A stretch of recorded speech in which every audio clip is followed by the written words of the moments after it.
Bonsoir à toutes, bonsoir à tous. Merci de votre présence pour cette table ronde organisée à l'occasion de la publication de cet ouvrage que vous avez tous lu, La grande transition de l'humanité de Sapiens à Deus, qui a été produit par les trois personnes, entre autres, qui sont ici présentes. Christine Afria, ancienne fonctionnaire au Commissariat général au plan et à l'éducation nationale. Jean-Éric Aubert, ancien fonctionnaire, notamment à l'OCDE et à la Banque mondiale. Et Jacques Tess, ancien fonctionnaire, pionnier dans la politique française de l'environnement.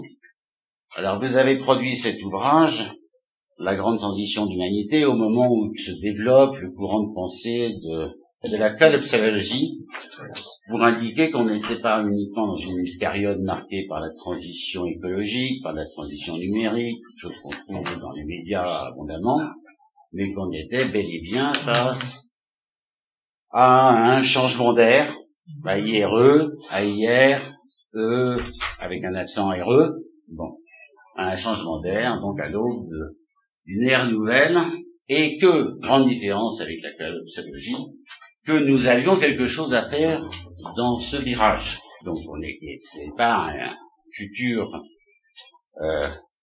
empreinte de fatalisme et désastre, mais c'était quand même un appel à notre responsabilité à tous. Jacques, c'est toi qui démarre, je crois. Oui. Merci. Alors, merci de nous accueillir, merci à Culture de nous accueillir. En fait, nous allons être trois, effectivement, à présenter cet ouvrage, mais je dois tout de suite dire que cet ouvrage, c'est un ouvrage collectif, qui a été préparé collectivement par la Société française de prospective, et que c'est pas un ouvrage à 3 mains, donc les 3 qui sont autour de la table, mais un ouvrage à 13 mains, exactement. Ce qui veut dire aussi que dans cet ouvrage, il y a beaucoup de thèmes différents de la grande transition qui sont abordés, donc il y a une grande diversité de thèmes. Et puis d'autre part aussi que le fait que ce soit un ouvrage à 13 mains fait qu'il y a un débat interne à l'ouvrage. C'est aussi, en fait, il y a plusieurs représentations possibles de cette grande transition, et que c'est aussi une mise en débat, un dialogue, et c'est une idée effectivement qu'il faut discuter.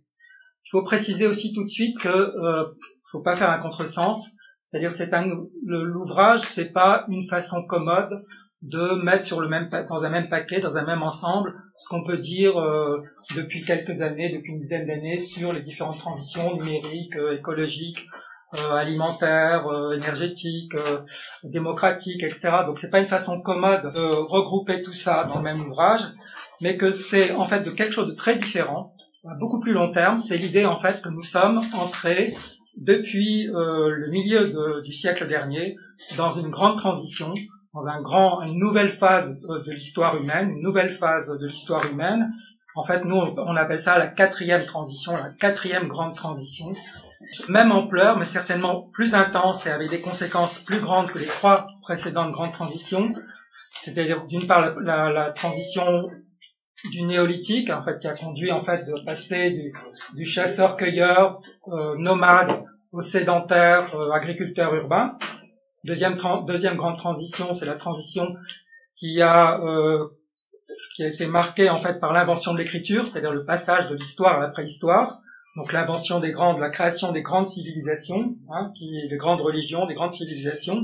Et puis troisième grande transition, c'est la grande transition de la modernité, du passage à la modernité, à partir en gros, toutes ces dates sont difficiles peuvent être discutées naturellement à partir du milieu du Moyen Âge, et qui a conduit à la fois à la naissance du capitalisme, à la révolution scientifique, ou à la première révolution industrielle, à la naissance des démocraties, après des grands États et des démocraties, etc.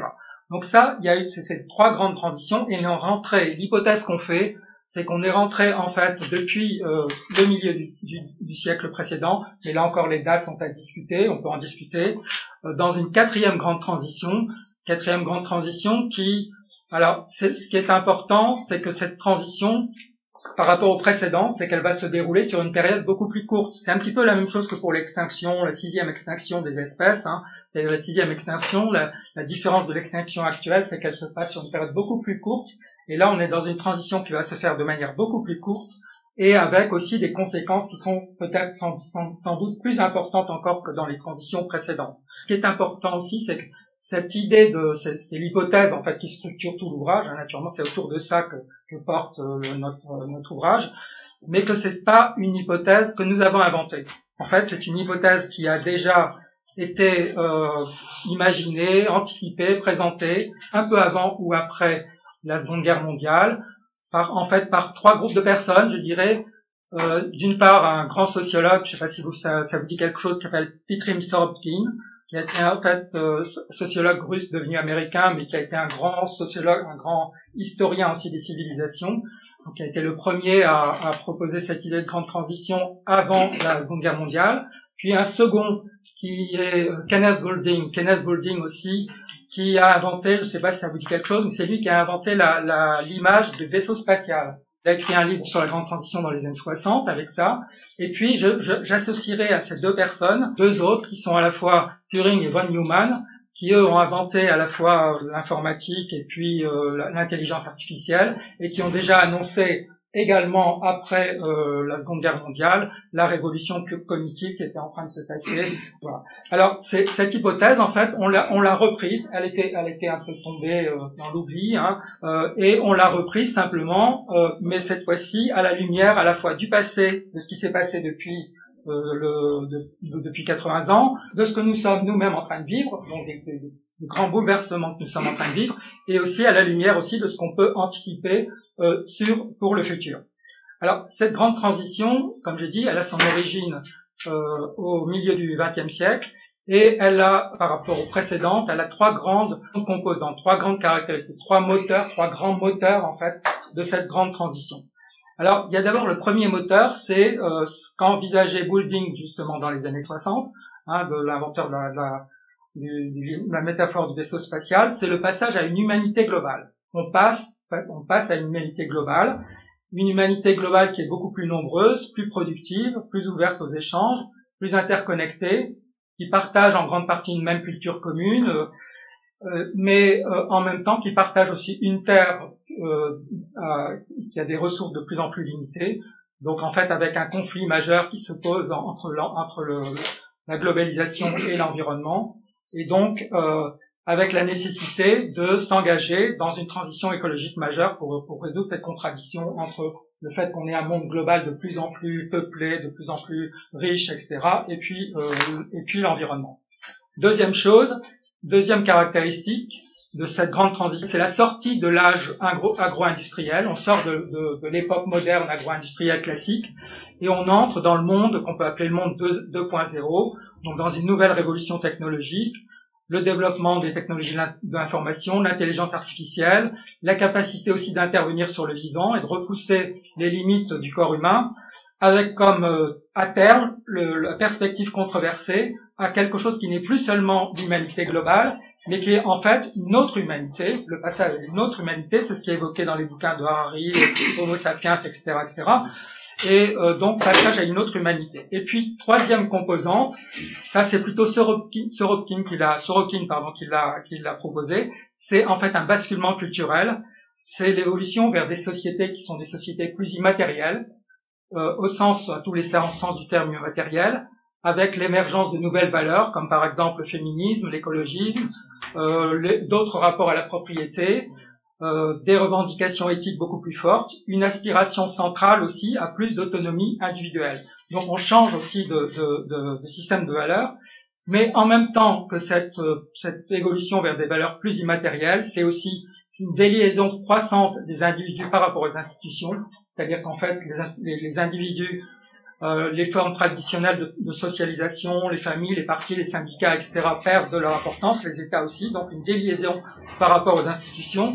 Et puis, autre chose aussi, de ce basculement culturel, c'est l'entrée dans ce qu'on appelle, là c'est plutôt des gens comme Ulrich Beck et Giddens qui ont proposé ça, c'est l'entrée dans ce qu'on appelle la modernisation réflexive, c'est-à-dire le fait qu'on est dans des sociétés qui non seulement sont modernes, mais en même temps se regardent elles-mêmes, c'est dans cette période-là qu'on a inventé, par exemple, tout ce qui est la comptabilité nationale, la prospective, on l'a inventé dans ces années-là, tous les analyses de risque, les indicateurs, donc la capacité pour les sociétés de se regarder elles-mêmes, de ce qu'elles faisaient, et avec aussi l'entrée dans la société du risque, des individus qui sont aussi beaucoup plus responsables par rapport aux risques qu'ils créent, des sociétés qui sont beaucoup plus informées, plus éduquées, mais en même temps beaucoup plus inquiètes d'elles-mêmes, beaucoup plus critique aussi de ce qui se passe, et la tentation d'un contrôle social accru et des manipulations des attentes, des peurs, etc., plus importantes que dans le passé.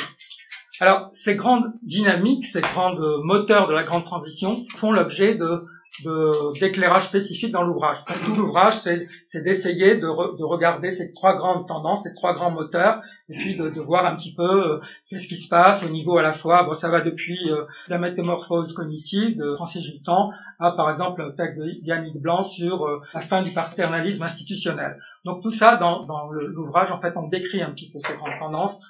Mais ce qui est important par rapport à d'autres ouvrages, c'est non pas de décliner tout ça par catégorie, transition écologique, transition numérique, etc., mais de voir cette grande transition comme un ensemble, comme quelque chose, comme un système, un système avec à la fois entre les différentes tendances des convergences, mais aussi des télescopages, le fait que ces différentes transitions elles se télescopent les unes avec les autres, mais aussi le fait aussi qu'elles rentrent aussi en contradiction les unes avec les autres. Donc, ce qui nous intéresse, en fait, c'est aussi de voir les choses globalement, les convergences, les contradictions, les télescopages, etc. Alors, on voit très bien, au niveau des convergences, on voit très bien qu'il peut y avoir des convergences entre ces trois différentes tendances. Il y a des convergences, par exemple, entre l'aspiration à plus d'autonomie individuelle et l'adoption de nouvelles valeurs. Tout ça va très bien avec la révolution numérique. Ça va très bien aussi avec le développement des technologies d'intervention sur le vivant, parce que tout ça, en fait, c'est des technologies qui permettent de bien s'adapter à ces nouvelles valeurs, à la revendication d'autonomie individuelle. Ça peut très bien s'adapter aussi avec la globalisation économique, à la globalisation à travers les réseaux interconnectés, etc. Ça peut très bien aussi se lier à la formation d'une conscience écologique mondiale aussi. Donc, on a un scénario de convergence possible. Et on voit d'ailleurs un des textes, qui est le premier texte de Fabienne Gobaudiman, qui d'ailleurs a été une de celles qui a promu cette idée de grande transition en France. Un des premiers textes, c'est un texte de convergence, où tout ça converge vers un scénario relativement optimiste de convergence. Mais on voit très bien aussi qu'il peut y avoir des contradictions majeures dans tous les sens. Il y a des contradictions entre croissance et développement et décroissance. Il y a des contradictions entre la globalisation et les besoins le besoin de maintien d'une autonomie locale ou d'identité locale. Il y a des contradictions entre la promesse de libération par la technique et le sentiment d'une aliénation croissante à la technique. Il y a des contradictions aussi entre les valeurs immatérielles et le fait que les inégalités croissent et qu'il y a encore des problèmes matériels énormes. Donc c'est le problème de la fin de mois par rapport à la fin du monde, etc., etc. Donc il y a aussi des contradictions majeures, ce qui veut dire que le problème pour nous par rapport à ça, cette grande transition, c'est pas seulement un problème de s'adapter à une histoire qui est déjà écrite par avance, en grande partie histoire écrite. Le problème, c'est pas de s'adapter à quelque chose qui serait déjà écrit, qui serait ces trois grandes tendances, etc., de dire il faut s'adapter à ça. Le problème, en fait, c'est de réécrire l'histoire, une nouvelle histoire, qui permettra aussi, non seulement de s'adapter, mais aussi de dépasser ces contradictions qu'il faut prendre vraiment au sérieux, et qui sont des contradictions majeures. Donc, voilà. Ça, c'est la question qu'on se pose. Et comme on le verra après, cette façon de dépasser les contradictions, c'est aussi de voir quel est le sens de cette grande transition. De travailler sur le sens de cette grande transition, sachant qu'on aura à choisir dans ces sens. Alors, il y a un consensus dans l'ouvrage, en gros, sur ces trois tendances, sur ces trois choses, ces trois composantes, il y a un consensus. Là où il y a, le deuxième point, c'est là où il y a des divergences, c'est sur les cheminements. Quand on parle de transition, c'est pas seulement les grands moteurs, les grandes tendances, c'est aussi les chemins de transition vers ça. Alors, les chemins de transition, bon, en principe, on a quelque chose qui devrait nous rassurer, c'est qu'on sait à peu près ce qui s'est passé depuis 80 ans. Donc, on a déjà une expérience acquise. Bon, on voit ce qui s'est passé. On est déjà pratiquement au milieu de la transition, de cette transition-là, pratiquement au milieu depuis la Seconde Guerre mondiale. Donc, ça ne pourrait nous rassurer. Mais malheureusement, ce qui s'est passé depuis les années 2000, rend beaucoup plus incertain ce qu'on peut dire sur le cheminement futur de cette grande transition. Pourquoi? Parce qu'en fait, dans les années 90, en gros, notamment avec le livre de Fukuyama sur la fin de l'histoire, on a pu penser en fait que tout ça allait converger de manière assez tranquille finalement. de manière assez tranquille. On a pu penser qu'on avait inventé le développement durable pour résoudre des problèmes de l'environnement. On a pu penser que la démocratie allait s'étendre. On a pu penser aussi que la promesse des nouvelles technologies de l'information, etc., n'allait pas poser de problème. Or, ce qui s'est passé depuis les années 2000, depuis la chute du mur de Berlin, depuis la crise des années 2005, etc., on est passé à quelque chose qui s'appelle la grande disruption. Pour reprendre un peu le bouquin de Stigler, qui est magnifique, sur la disruption, la grande disruption, c'est-à-dire, en fait, c'est une accélération absolument incroyable de l'histoire, des basculements beaucoup plus importants que ce qu'on pensait dans la période précédente, dans tous les domaines, et une grande surprise par rapport à ces changements absolument majeurs dans tous les domaines. Les changements, c'est par exemple la stupeur devant le fait que maintenant on apprend qu'on n'a que 10 ans pour pouvoir éviter la catastrophe écologique. Ça, c'est une surprise absolument majeure. Le fait que la Chine va être le premier pays puissance du monde avant 2030. Le fait que les GAFA qui n'existaient pratiquement pas, plus leur équivalent chinois qui n'existait pas il y a 10 ans, 15 ans, font partie des 6 plus grandes capitalisations boursières actuelles. Le fait que l'humanité est complètement remise en cause dans toutes les dimensions, c'est-à-dire les caractéristiques de l'homme en fait sont remises en cause dans tout, depuis l'antisémitisme, le transhumanisme, tout, etc. L'homme est complètement redéfini. On est dans une grande disruption absolument majeure. Et cette grande disruption, en fait, ça fait que on ne peut plus imaginer la transition à venir comme quelque chose qui sera un chemin tranquille. Fabienne Boubodjiman, en fait, utilise 2 images pour décrire, en fait, les chemins possibles. La première image, c'est l'image de la subduction de 2 plaques tectoniques, en fait, qui se chevauchent les unes les autres. L'ancien monde, le nouveau monde qui est en train de se créer. Et comme toutes les rencontres avec des plaques tectoniques, ça va créer naturellement des éruptions volcaniques, des séismes, des choses comme ça, etc. Un monde qui va être relativement instable, et c'est ce que Fabienne Boubodjiman appelle le monde VUCA, pour les mots vulnérabilité, donc ambiguïté, complexité, etc. Donc ça, c'est la première chose. Et puis deuxième image aussi, c'est l'image du grand précipice et du saut au-dessus d'un grand précipice. On sait qu'il y a des choses irréversibles derrière nous. On est en train de sauter dans un autre monde et on sait qu'on quitte un monde de manière irréversible. Il y a des choses sur lesquelles on ne reviendra pas. Par exemple, une des irréversibilités majeures, c'est les changements de génération. Ce qu'on appelle par exemple l'alien génération. La génération actuelle n'est plus du tout la même que la précédente. Donc il y a des irréversibilités, mais on ne sait pas où est-ce qu'on va atterrir. Ça veut dire qu'en fait, une des seules certitudes qu'on ait sur la transition future, en principe, c'est qu'on va vers un monde plus incertain.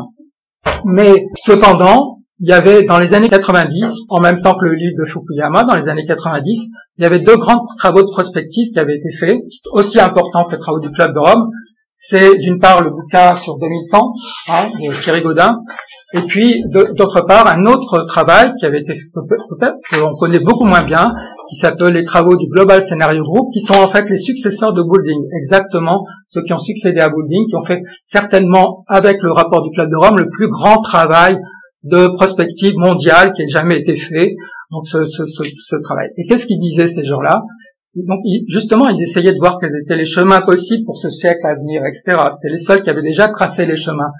Alors, il y avait la version un peu optimiste de 2100, qui disait qu'en fait, on va progressivement vers un monde de libération, de créativité, grâce aux opérations numériques, tout ça, un monde, enfin, dans lequel l'homme sera libéré du travail, sera créatif, etc., etc. Alors, c'était un scénario un peu optimiste. Simplement, ce qu'il disait, c'est que pour passer à ce stade-là, qu'il appelait lui la société du spectacle actuelle, à cette société libérée, créative du futur, il fallait passer par un stade intermédiaire, qui était un stade, en fait, d'investissement massif dans l'éducation, dans aussi des nouvelles infrastructures, des choses comme ça, etc., y compris les infrastructures écologiques, les transitions écologiques, etc. Et ce qu'on a oublié aussi, c'est que dans 2100, il disait que ça, ce serait possible s'il y avait un certain autoritarisme. Donc, n'oubliez pas, c'est quelque chose en suspens. Ça, c'était un peu la version optimiste, mais suspendue, conditionnée aussi par une espèce de deus ex machina un peu autoritaire qui interviendrait à un moment donné. Et puis, il y avait la deuxième version du Global Scenario Group, dernière version de Global Scenario Group, qui dit voilà, ça c'était en 1990, il y a 30 ans. Il disait voilà un peu notre avenir, on a devant nous 6 perspectives différentes. 6 perspectives différentes qui sont ce qu'on appelle les scénarios de référence, en gros c'est tendanciel, c'est en train de se continuer, un peu le monde technologique classique. Un réformisme politique, notamment, alors c'est assez centré sur l'environnement, ces scénarios. Réformisme politique, c'est en gros l'accord de Paris. 3e possibilité, l'effondrement. 4e, le monde forteresse. Le monde forteresse, c'est-à-dire le repli à la fois des groupes, des classes sociales les plus riches dans leur forteresse, et puis des États aussi dans leur forteresse. Les États-Unis, c'est. Et puis, de d'autres perspectives, ce qu'il appelait l'éco-communautarisme, c'est en gros, c'est le repli, la fragmentation des sociétés en micro-sociétés, petites sociétés, qui se replient un peu sur elles-mêmes et qui vivent en résilience, sociétés résilientes, qui vivent elles-mêmes. Et puis le dernier, c'était le nouveau paradigme de durabilité, c'est-à-dire en fait, durabilité très forte, c'est-à-dire un scénario très fort de changement, de transition radicale, enfin, vraiment dans tous les domaines. Et ce qu'il disait en fait le Global Scenario Group, c'est que s'il n'y avait pas ce changement, ça c'était dans les années 90, s'il n'y avait pas ce changement important de paradigme dans la durabilité, eh ben le scénario le plus probable, c'est qu'on passe premièrement dans le réformisme qui sera un échec. Donc l'accord de Paris sera un échec. Le réformisme, en fait, il disait c'est quoi? C'est comme monter un escalier roulant à l'envers. Hein. Donc ça, c'était l'image. Donc on passe d'abord dans le réformisme.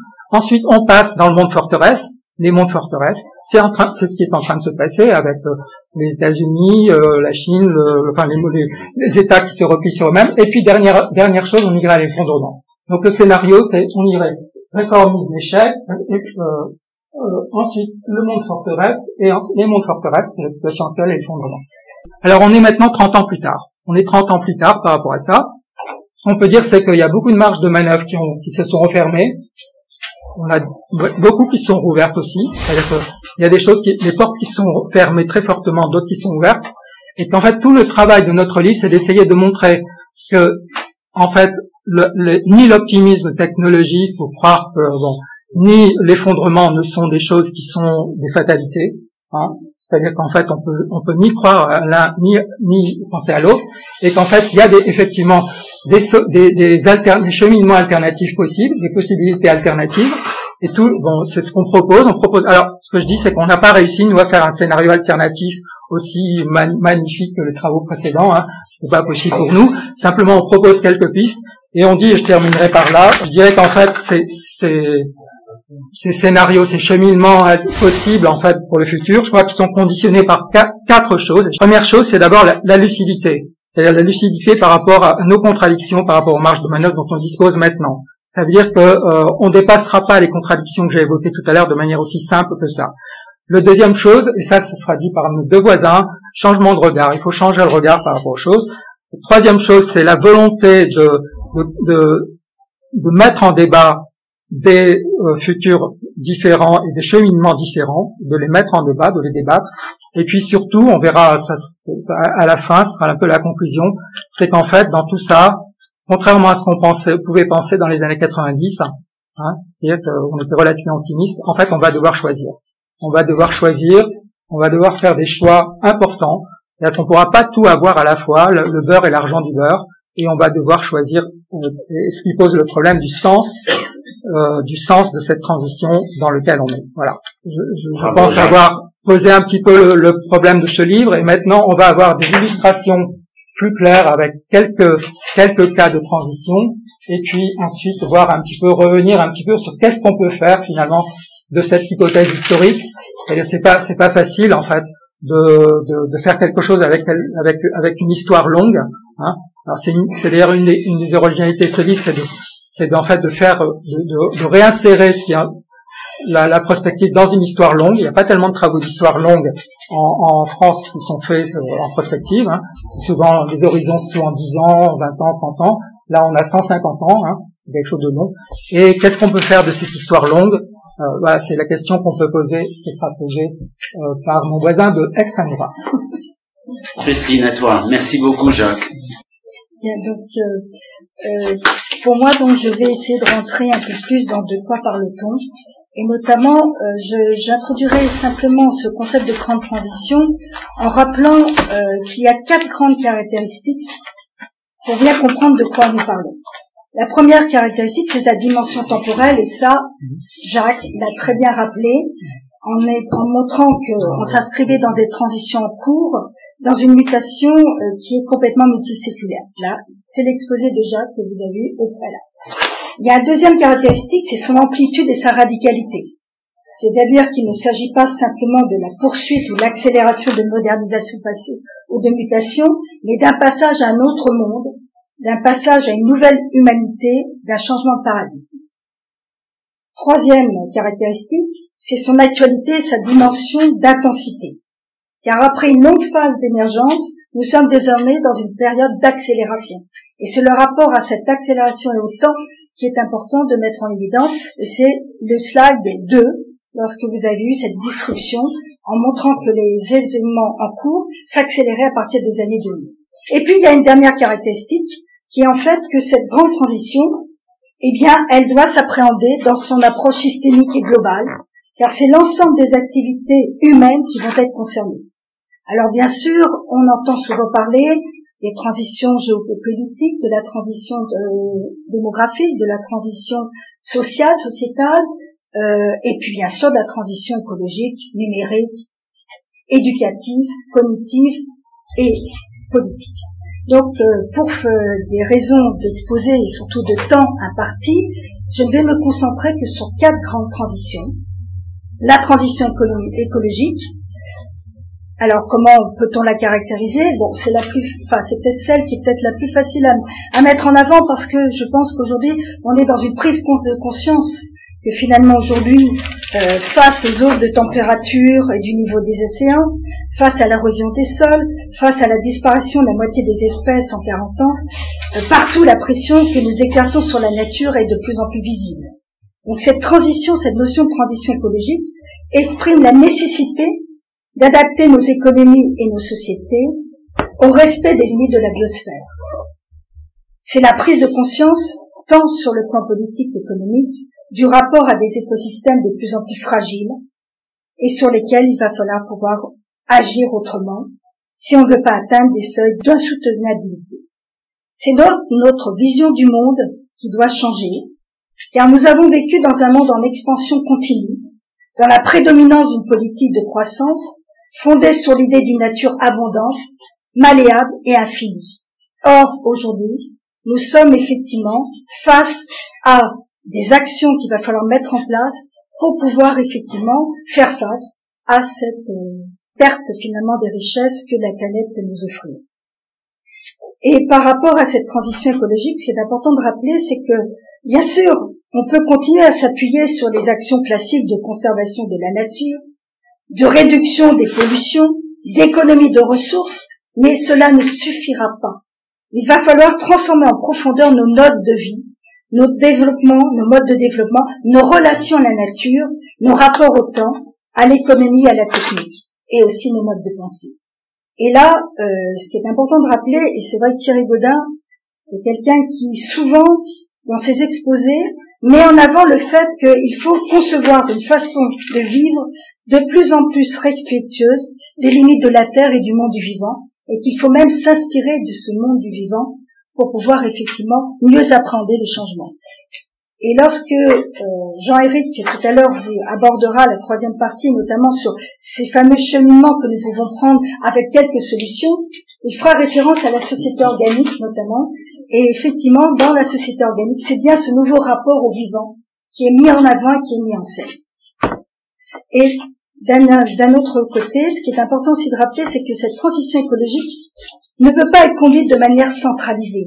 Il est important effectivement de plutôt la penser comme une résultante des initiatives et des innovations engagées par tous les acteurs, qu'il s'agit donc de mobiliser, avec aussi le sentiment que c'est à l'échelle des territoires que les choses pourront effectivement trouver une traduction concrète. Pour la transition numérique, en fait, il est vrai qu'on parle beaucoup de transition écologique et de transition numérique, mais ce qu'il faut savoir, c'est que tout comme la machine à vapeur a changé le monde du XVIIIe siècle, ou l'électricité celui du XIXe, Aujourd'hui, au XXIe siècle, le progrès technique qui aujourd'hui se diffuse est le résultat d'un faisceau d'innovations qui sont les nanotechnologies, les biotechnologies, les technologies de l'information, les sciences cognitives. Mais ce qui est important de bien voir, c'est qu'aujourd'hui, cette évolution du progrès technique est la résultante d'une interpénétration des technologies entre elles qui crée ce mouvement exponentiel. Cette convergence apporte une rupture dans la fluidité des productions, des échanges, de la mémorisation des contenus et un développement explosif des fonctions d'information et de communication. La transition numérique se caractérise donc par la convergence des technologies de traitement de l'information et elle a pour conséquence tout d'abord une augmentation de l'humain dans ses capacités physiques de présence à distance et d'interaction entre les hommes et les machines. La révolution du big data, de l'Internet des objets, de la réalité virtuelle et augmentée, est venue bouleverser et remettre en cause la place de l'homme dans le monde, dans son rapport au travail, dans ses relations à la machine. Et ce qu'on voit apparaître aujourd'hui, c'est de plus en plus le développement d'intelligence artificielle qui en fait va avoir deux grandes appréhensions. La première, c'est qu'elle concerne le renforcement de la cybersphère que l'on peut définir comme l'espace du calcul, de la simulation au travers de l'apprentissage statistique, mais elle a aussi un autre volet de plus en plus important qui concerne la dimension cognitive de l'homme et ses reflets dans le développement des techniques du virtuel et de l'intelligence. La transition numérique, donc, est la première qui touche au cœur de la dimension cognitive de l'être humain et de la société. Et il faut, à travers cette interaction de l'ensemble de ces technologies, de cette évolution de progrès technique, se dire, c'est aujourd'hui, est-ce qu'on va vers des choix qui sont notamment ceux qui sont portés par un certain nombre de travaux en recherche sur le transhumanisme, ou est-ce qu'il ne faut pas plutôt raisonner et de se dire, est-ce qu'il n'y a pas plutôt une coévolution entre l'humain et la machine pour aller vers un autre monde? C'est une interpellation que je voulais livrer avec vous. Ensuite, nous sommes sur la transition, alors on a mis éducative et cognitive, parce qu'en fait, il nous paraît que les mutations aujourd'hui qui sont définies s'appréhendent indépendamment des finalités assignées à l'éducation d'une part et du rapport au savoir des individus. Et l'année dernière, nous avons tenu un printemps de la prospective au ministère de l'Enseignement et de la Recherche sur, il s'intitulait « La transition et les nouveaux rapports au savoir et à la connaissance ». Et en fait, ce séminaire, ce colloque, a mis en évidence que le système éducatif n'a plus l'exclusivité de la transmission des connaissances. L'intelligence artificielle, les systèmes intelligents, la digitalisation massive des sources d'information mettent à disposition des personnes toutes les connaissances disponibles. Les formes d'apprentissage, de transmission et même les objets de savoir sont aujourd'hui revisités en profondeur par les découvertes récentes des neurosciences. Mais il n'y a pas simplement par rapport à ce savoir et à la connaissance un élément pur de progrès technique à regarder, il y a aussi des attentes des individus qui sont en pleine transformation.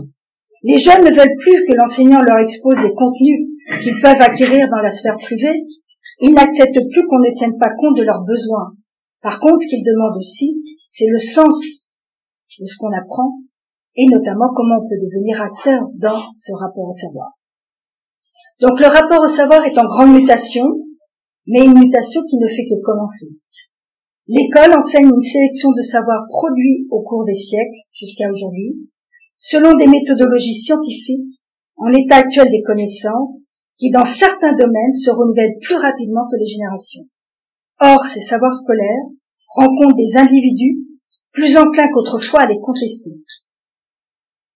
Le sujet apprenant se pense comme un sujet actif, un sujet apprenant, bricoleur, qui fonctionne par essai-erreur et qui se veut actif de sa connaissance et qui tranche avec le modèle obsolète qui est celui d'un réceptacle d'un ensemble de connaissances.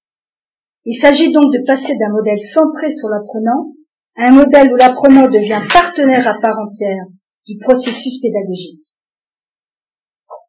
Il convient effectivement de mettre à portée de celui-ci, que l'on veut éduquer, non pour renoncer aux exigences éducatives, mais pour travailler au quotidien à une véritable formation de la personne. Il s'agit aussi de lui donner la possibilité de développer un certain nombre de compétences, notamment des compétences qu'on appelle sociales ou sociétales, et qui mettent en avant un nouveau rapport dynamique au savoir. La plupart des compétences qui seront attendues demain s'acquerront en premier lieu par la pratique et l'expérience concrète.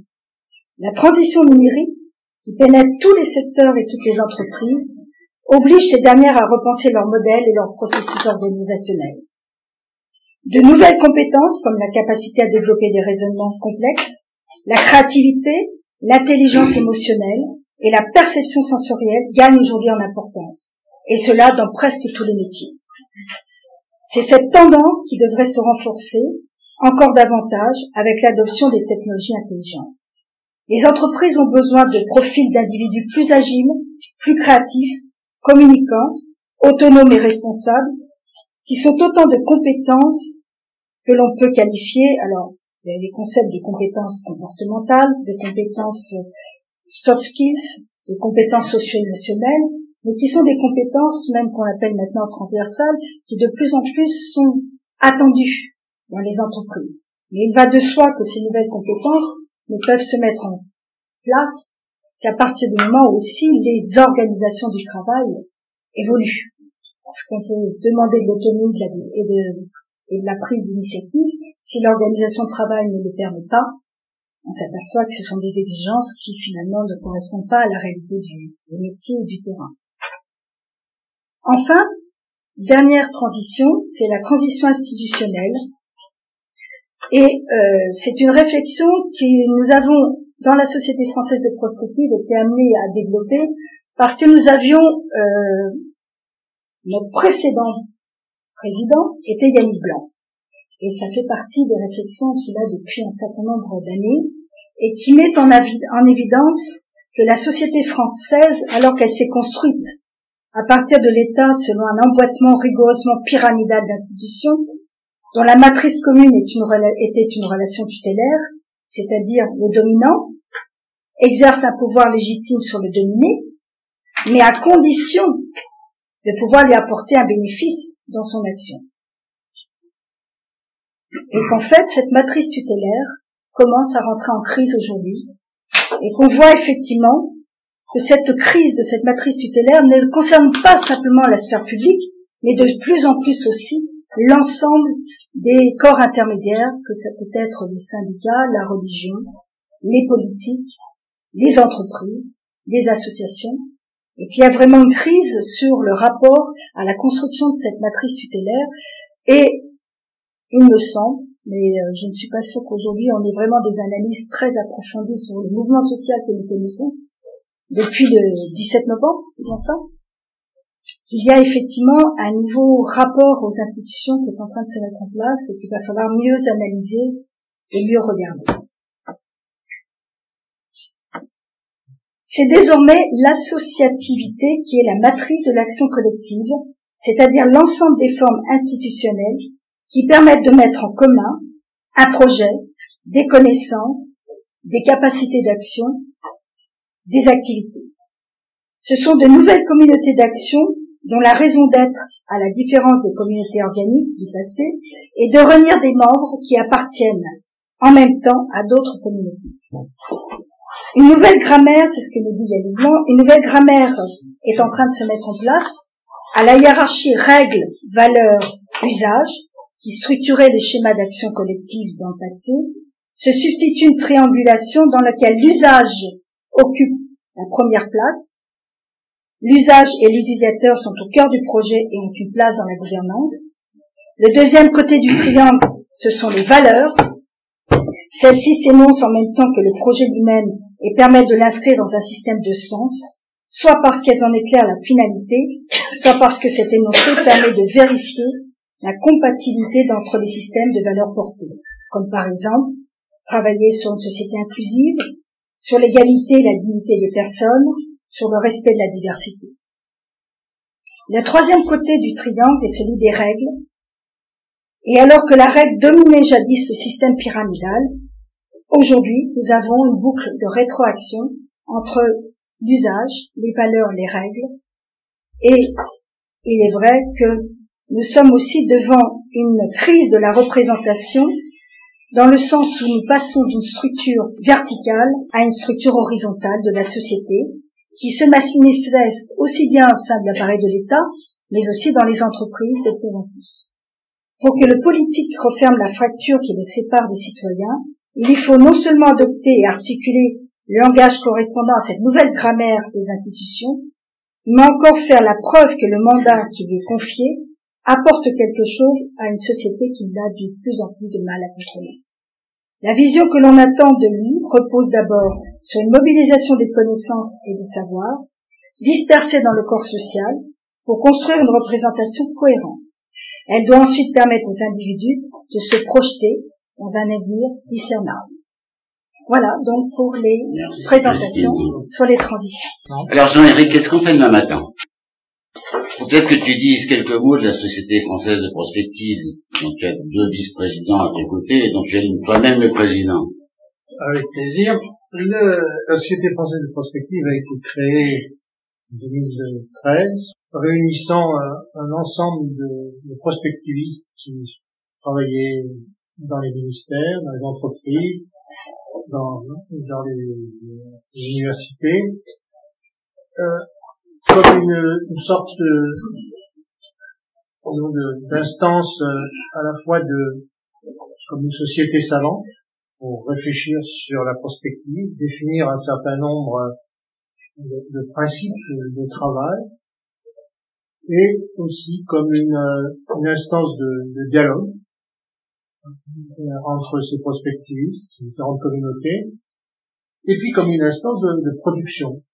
C'est comme ça notamment qu'elle a organisé un certain nombre de colloques, et notamment qui se sont appelés le Printemps de la prospective, et qui ont donné lieu, les uns après les autres, notamment à ce livre qui réunit des contributions et qui ont été faites sur différents colloques, qui sont le prochain et le 7e, le Printemps de la prospective numéro 7, justement sur la grande transition dans les territoires. Donc voilà, si vous voulez, très brièvement décrire la Société française de prospective, qui a également organisé des journées d'études sur différents thèmes depuis sa création.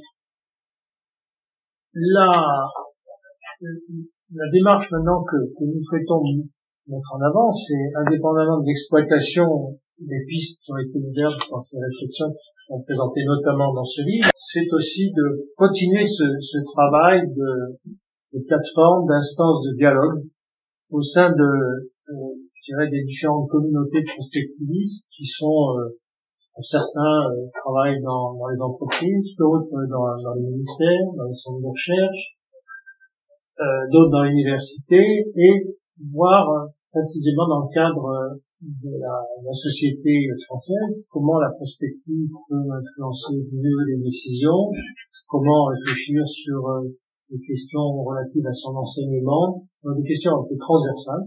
Et dans ce contexte, nous avons initié un collège de prospective qui réunit un tutu personnel, quelques personnalités qui ont en même temps une grande expérience de ces sujets et qui sera présidé par Yves de Jouvenel qui va se développer, se déployer dans l'année à venir. Donc voilà très brièvement un résumé la Société française de prospective. Peut-être dans le cadre du débat tout à l'heure, mes collègues souhaiteront rajouter des éléments complémentaires. Je voudrais revenir sur ce que disait tout à l'heure Hugues, et qu'est-ce qu'on fait demain matin. Si vous voulez, vous connaissez cette phrase d'un philosophe zen qui dit il y a 3 questions fondamentales, c'est qui suis-je, d'où je viens et où vais-je. Et puis il y a vraiment une question importante, c'est qui fait la vaisselle ce soir. Et je voudrais traiter plus la question de la vaisselle ce soir. Mes collègues ayant plus abordé et éclairé les précédentes questions existentielles, là je vais être un peu plus dans le matériel. Cela étant, il faut quand même passer à un niveau d'abstraction conceptuelle, parce que s'il ne s'agit pas simplement de faire la vaisselle, on s'aperçoit qu'en fait c'est des balises sur ce que nous pouvons faire pour la réflexion et pour l'action maintenant sur les décennies qui viennent.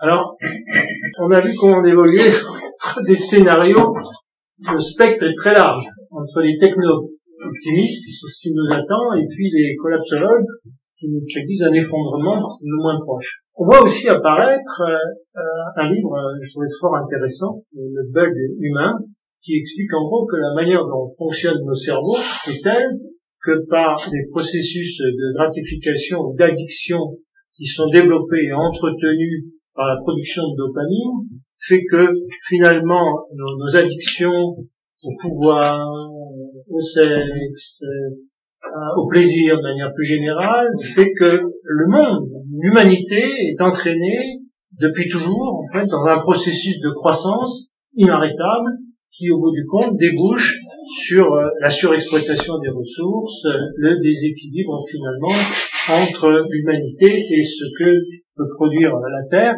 tout en ayant une extraordinaire capacité créative et qui s'exprime notamment par une production technologique. Mais que même avec cette extraordinaire capacité créative, ça n'empêche pas que on dépasse les limites de ce qui est capable de soutenir la Terre. Et c'est ce qu'on voit aujourd'hui avec les problématiques d'épuisement des ressources et du changement climatique, entre autres, qui ont des origines en anthropologie.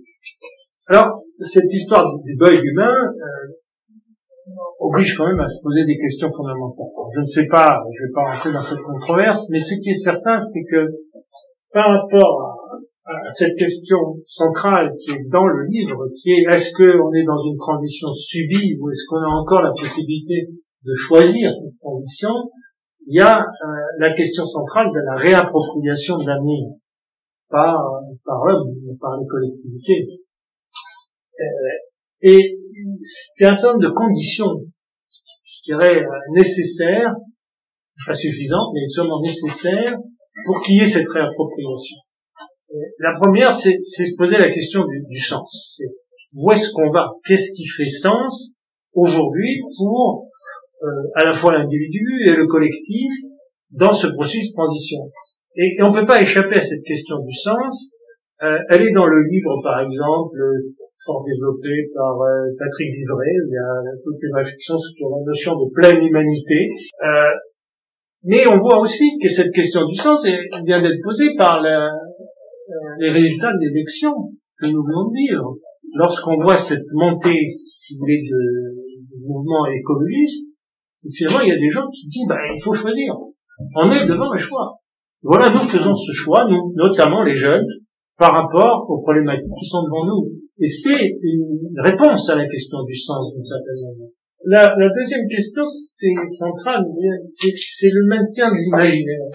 Il faut que quelque part, nous pensions que nous ne sommes pas dans le déterminisme absolu. Et donc nous sommes capables d'imaginer autre chose que ce que nous pouvons percevoir comme de l'ordre du déterminisme. Et c'est notamment important au niveau des petites collectivités, au niveau des territoires, parce que c'est là où probablement il y a encore le plus de potentiel de résilience face à des chocs. Et donc il faut se dire, on peut imaginer de nouveaux modèles de développement, on peut imaginer de nouveaux cadres institutionnels. C'est cela la question d'ouverture de l'imaginaire. Et c'est des sujets qu'on va notamment discuter lors de notre colloque sur les territoires dans la grande transition. Et la dernière chose, c'est la prise de la société sur la recherche et sur la science. C'est notamment très bien documenté ici et analysé par Rémi Barré, qui montre au fond qu'il y a de possibilités finalement de réappropriation de l'avenir que si la société au niveau des individus et tout ce qu'on appelle finalement la science participative et citoyenne notamment reprend en fait sa capacité d'intervention sur la production de connaissances qui déterminent après les trajectoires et notamment les trajectoires technologiques qui supportent les processus de transformation économique et sociale. Donc cette reprise en main de la société sur la production de connaissances est importante. Alors, tout cela, c'est bien, mais on s'aperçoit que ces conditions générales doivent aussi déboucher sur des balises de comportement. Ces balises de comportement, c'est ce que nous appelons ici c'est une reprogrammation anthropologique parce que ça va toucher très profondément les bases de l'humain. Et les bases de l'humain qui sont le cognitif, l'affectif ou le relationnel, et le spirituel, c'est la notion de sens. Et nous avons développé trois aspects qui se trouvent, d'ailleurs c'est intéressant parce que la notion de simplexité, la notion d'empathie et la notion de société organique sont trois sujets qui ont été étudiés dans les premiers printemps de la prospective, avant qu'il y ait un colloque qui soit consacré à la grande transition. Et avant qu'il y ait cette réflexion sur la grande transition, il y a eu dans les premiers colloques de la Société française de prospective, premier printemps, cette réflexion sur, au fond, qu'est-ce qui est vraiment important aujourd'hui, à la fois qui doit se développer dans la société, mais qui aussi doit guider la démarche de prospective. Cette notion de simplexité qui a été développée notamment par le neuroscience Berthoz, qui est de dire, mais il faut qu'on s'arme d'une capacité d'analyse de la réalité qui soit capable de combiner à la fois la complexité pour rendre compte du réel, mais qui soit aussi capable de trouver des simplifications sans qu'on tombe dans le simplisme ou le réductionnisme ou la caricature. Et qui en même temps est une condition de communication de la connaissance. Et ça c'est très important parce que c'est autour de cette notion de simplexité qu'il faut fabriquer des processus d'apprentissage, et cela dès les premiers mois ou dès les premières années des processus d'apprentissage chez les enfants. Et ça a des implications dans le système éducatif très profondément. Deuxième observation, c'est la notion d'empathie qui a été très très largement maintenant disséminée, expliquée par des auteurs que vous connaissez comme Cyrulnik et d'autres, et qui part de l'idée que il faut que quelque part on soit capable de rentrer en communication avec l'autre, avec tout ce que ça veut dire comme compréhension, mais en même temps de ne pas non plus subir sa souffrance. Et cette capacité d'entrer en communication avec l'autre, elle se passe bien au niveau des petits groupes. On peut voir dans les familles, ou dans les équipes de sport, ou même dans les petites entreprises. Par contre, que veut dire faire fonctionner de l'empathie dès qu'on élargit le cercle par rapport à des personnes qui sont lointaines, qui sont dans la société mais qui ne sont pas spécialement connectées avec nous. Par ailleurs, le fondement de l'économie est quand même extraordinairement monétarisé. Et est-ce que la présence de la monnaie facilite ou pas l'empathie? On peut l'imaginer. Par exemple, la philanthropie est un vecteur pour créer de l'empathie dans un système hyper monétarisé. Par ailleurs, est-ce que les nouvelles technologies facilitent ou pas l'empathie? On peut se poser la question quand il y a beaucoup de ruptures d'attention, un réconciliement d'attention avec ce qu'on connaît notamment sur les smartphones et autres, et que d'autre part, on voit bien aussi ces processus de repli et d'enfermement que conduisent les nouvelles technologies. Donc c'est pas du tout évident aujourd'hui de créer cette empathie, notamment dans un cercle élargi. Alors on le ressent quand même lorsque on voit ces manifestations de jeunes qui, à la suite par exemple d'une prise de parole comme cette jeune suédoise, à propos du climat et de ce que l'interpellation qu'elle a vis-à-vis des pouvoirs, et que ça arrive à mobiliser à travers le monde finalement des centaines de milliers, sinon des millions de jeunes notamment, il y a bien un processus d'empathie qui se met en place. Donc la question c'est comment on introduit et on régule cette empathie qui dans certaines circonstances peut prendre des côtés extrêmement dangereux, comme on a pu le voir avec des mouvements comme le fascisme dans les décennies passées. Donc c'est un point très important parce que c'est l'aspect, je dirais, relationnel et affectif sur lequel il va falloir trouver des régulations, mais sur lequel il faut avancer. Le dernier point, c'est la société organique qui renvoie précisément à cette image du vivant, et l'image du vivant avec ce que ça représente d'éléments d'équilibre, d'harmonie entre les composants d'une société, au même titre que l'on peut trouver dans la nature, avec cette notion aussi d'homéostasie qui permet à une société, sous les chocs qu'elle reçoit, de retrouver son état stable, et en même temps sans perdre l'idée d'une certaine croissance.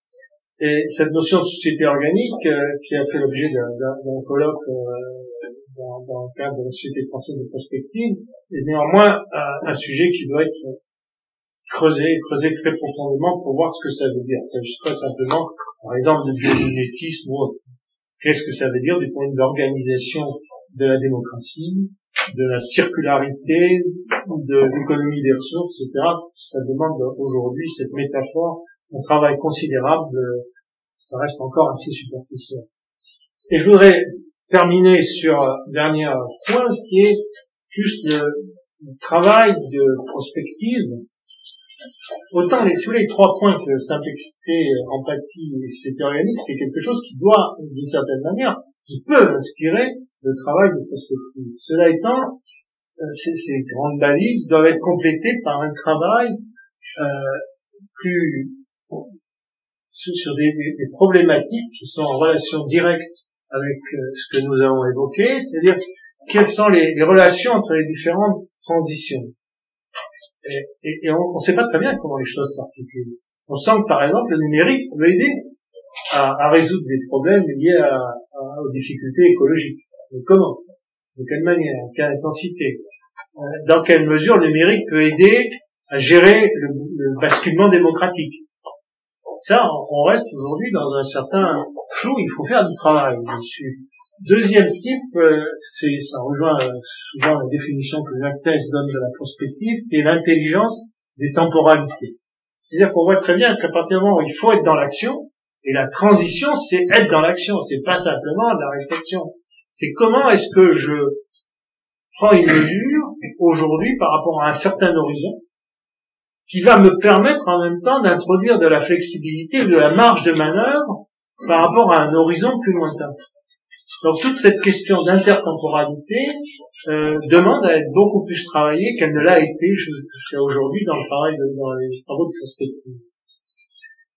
Troisième point, l'interespace. Les problématiques interespace, c'est comment intégrer les dynamiques du global au local en passant par le national et par les grandes régions du monde.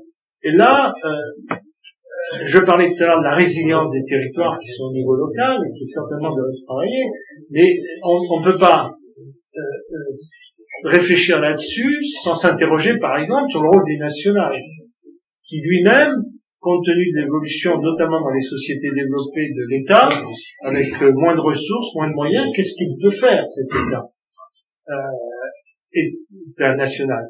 Et lui-même, l'État national, dans les différentes régions du monde, s'inscrit dans des cultures qui ne sont pas du tout les mêmes. Et qui sont aussi dans des niveaux de développement qui ne sont pas les mêmes. Les problématiques de l'Afrique ne sont pas celles de l'Asie, et qui ne sont pas celles de l'Occident. Et l'Occident lui-même est fragmenté entre les États-Unis, l'Europe, la Russie, etc. Et ces aspects culturels sont fondamentaux pour comprendre les trajectoires des sociétés, et il faut intégrer cet élément-là dans la réflexion. Le dernier point, c'est les nouvelles disciplines et nos outils. Ici, il y a quand même des progrès considérables qui ont été réalisés depuis une dizaine d'années, qui vont impacter la réflexion sur la prospective. Alors, je ne développe pas, mais l'histoire des neurosciences est très présente dans les esprits. On voit bien, notamment je faisais référence au livre sur le deuil humain tout à l'heure. Il va falloir savoir se servir de ces progrès. La question d'éthologie est importante parce que cette grande transition renvoie à des fondements animaux des sociétés humaines.